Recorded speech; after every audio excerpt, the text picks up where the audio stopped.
Chapter 1. A Friday Night That Didn't End. Downtown Albuquerque looked ordinary on a soft March evening. Neon hummed over Central Avenue, the kind of glow that makes the sidewalks feel safe even when they aren't. Behind Lindy's Diner, where delivery trucks rattled past and teens sometimes met to talk away from adult eyes, two boys stepped into a narrow alley.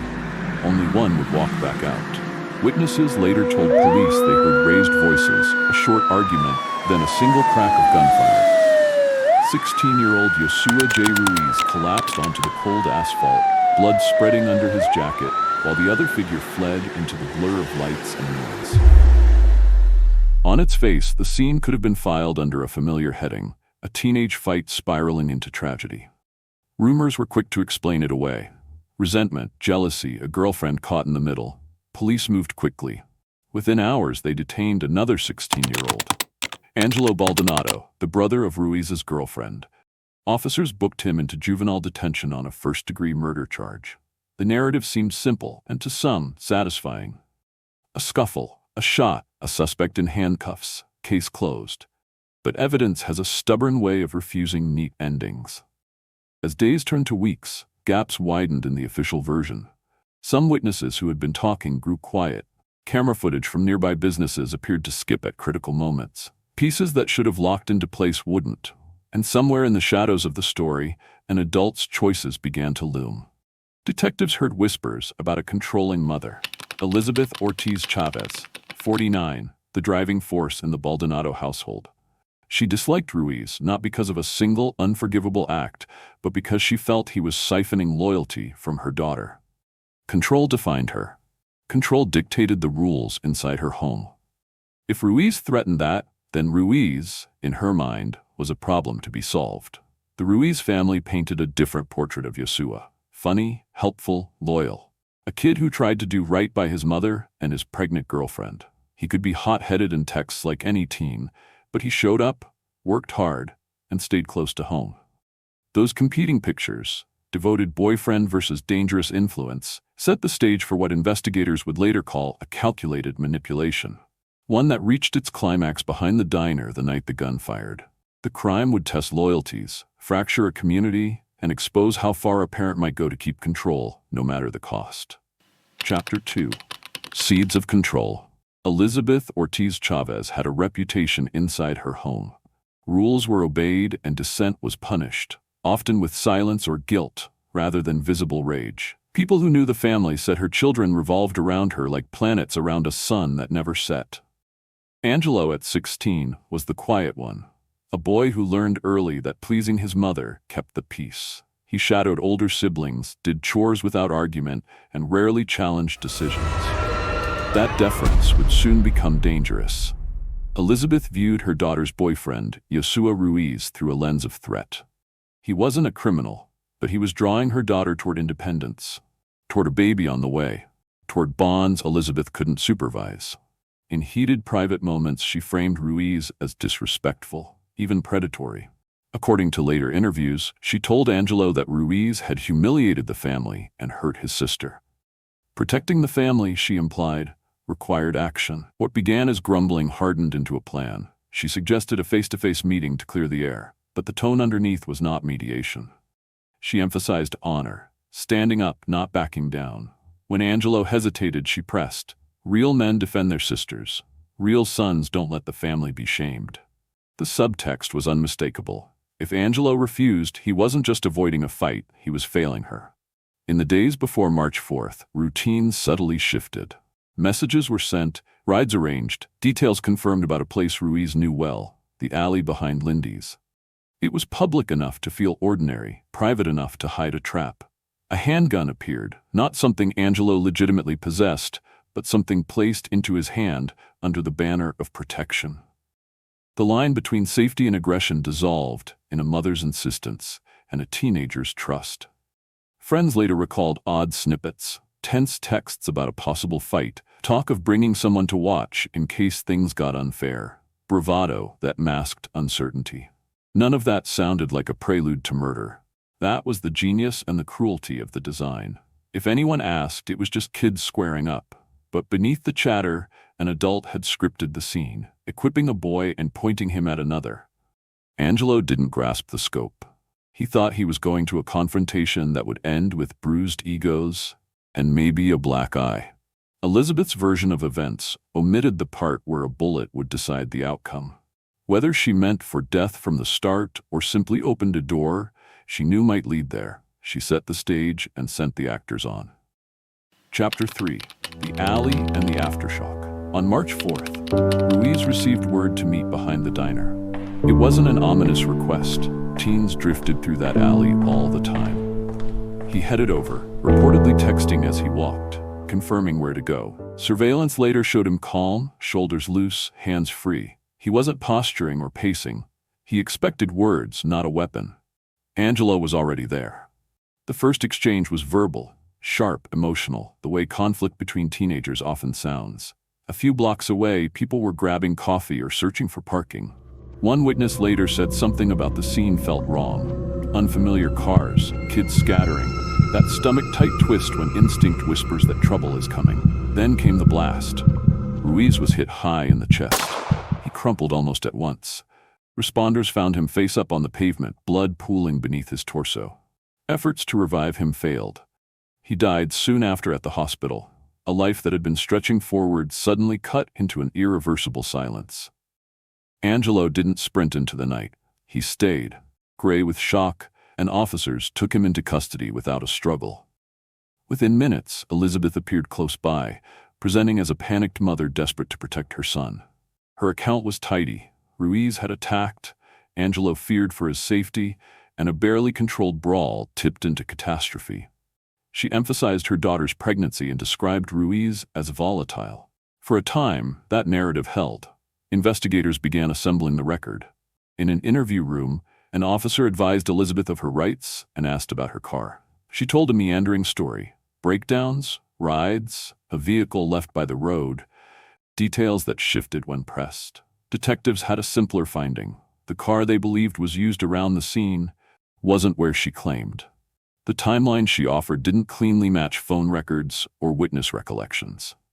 Bits of digital evidence added friction. Deleted messages hinted at coordination. The handgun traced not to Angelo independently, but to someone in Elizabeth's orbit. Though she had not been seen at the exact instant of the shooting, multiple threads suggested she drove the boys and remained nearby. Piece by piece, the explanation of a spontaneous teenage fight began to look less like truth and more like a story rehearsed in advance and repeated under pressure. The tidy edges peeled back, revealing intention where coincidence had been advertised. Chapter 4. Threads that wouldn't stay hidden.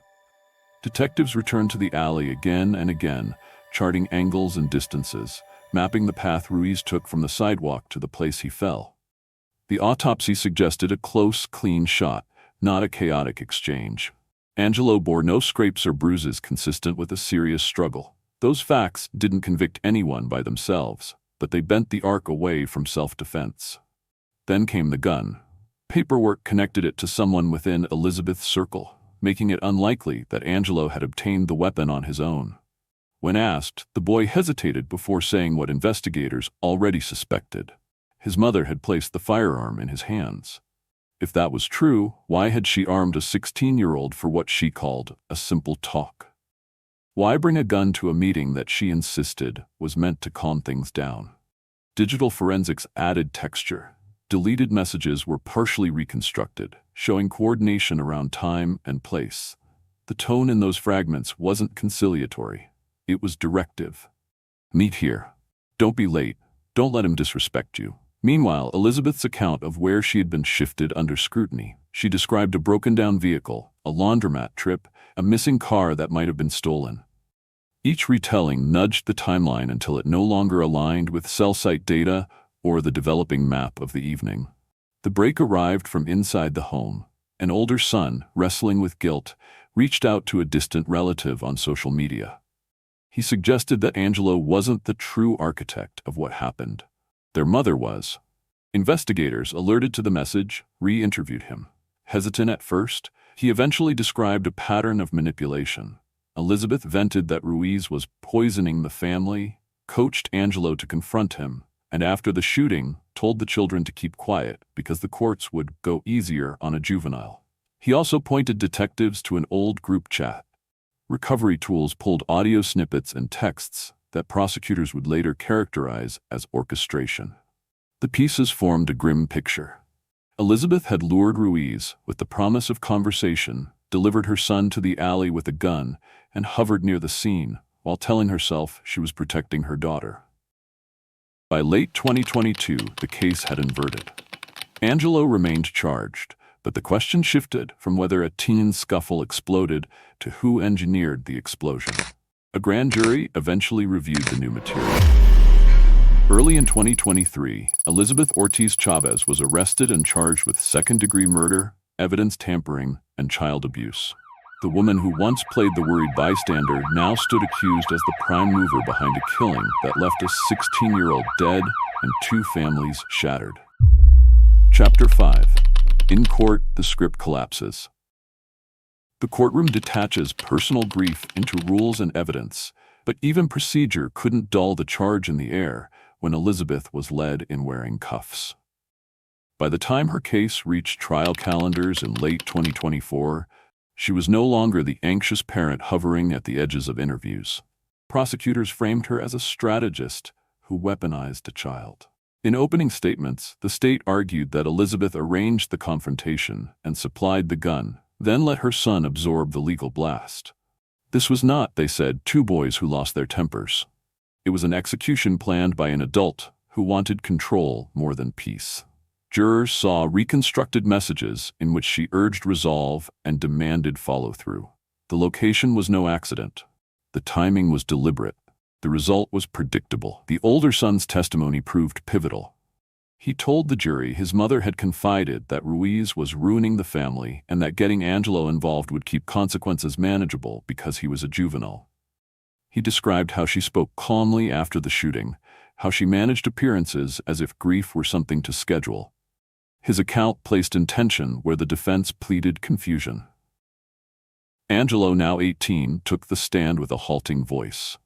He said his mother framed the confrontation as a test of manhood and loyalty, put the firearm in his hand, and remained nearby. He insisted he hadn't wanted to kill anyone. Fear and pressure had narrowed his choices until pulling the trigger felt like the only way to avoid failing her. The portrait was of a boy steered by authority rather than his own instincts. The defense attempted a softer lens. A flawed mother overwhelmed by her daughter's pregnancy and a volatile situation, not a mastermind. They denied she provided the gun or directed a shooting, arguing she simply failed to stop a tragedy. But the digital trail, the shifting alibis, and the testimony of her own children weighed heavily. Before the jury could deliberate, Elizabeth accepted a plea: guilty to second-degree murder with a firearm enhancement. The state dismissed the first-degree count. She faced up to 18 years. The judge called her conduct an abuse of maternal power that devastated multiple lives. In a separate juvenile proceeding, Angelo pleaded to conspiracy to commit first-degree murder and aggravated assault. He was ordered to remain in custody until 21, with counseling and rehabilitation requirements reflecting both harm and manipulation. Chapter 6. What remains after justice? Courtroom calendars move on, but families don't.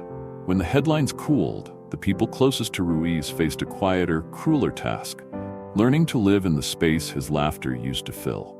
His mother spoke of ordinary memories, the way he hauled groceries without being asked, how he joked to mask nerves, and how he promised to be home by 8 the night he died. A few months later, his child was born without a father. That, more than any sentence, measured the cost. The case unsettled Albuquerque because of its shape. It wasn't gang warfare or a random robbery. It was domestic gravity turned inward, a household dynamic that metastasized into homicide. A mother, according to the record, calibrated events, handed over a gun, and pushed a boy to do what she didn't want to do herself. The betrayal rewired public expectations of what danger looks like. Sometimes the architect isn't the person shouting the loudest. It's the adult who cloaks control as care. Local institutions took stock. Schools expanded peer mediation, counseling hours, and workshops on coercion, jealousy, and the warning signs of emotional manipulation. Youth groups hosted conversations about bystander responsibility, how to read the moment when just a fight is really a trap. Police formed a small task force to scrutinize juvenile cases entangled with family power, hoping to catch patterns earlier than investigators did here. Ruiz's relatives tried to convert grief into motion. They organized a fund in his name for teen parents, job training, and mentorship, recognizing that stability is the best inoculation against the kind of desperation adults sometimes exploit. Their message was simple. Teenagers deserve support systems that compete with bad influences, whether those influences come from peers or from inside their own homes. As for Angelo, time and therapy will determine who he becomes. His actions can't be undone, and accountability matters. But understanding matters too. A child taught that love equals obedience will often choose obedience, even when it ruins him. The court's sentence acknowledged both truths. What endures is a caution. Not all violence announces itself. Not all villains look like villains. When Ruiz walked into that alley, he expected words, maybe fists. He meant a plan.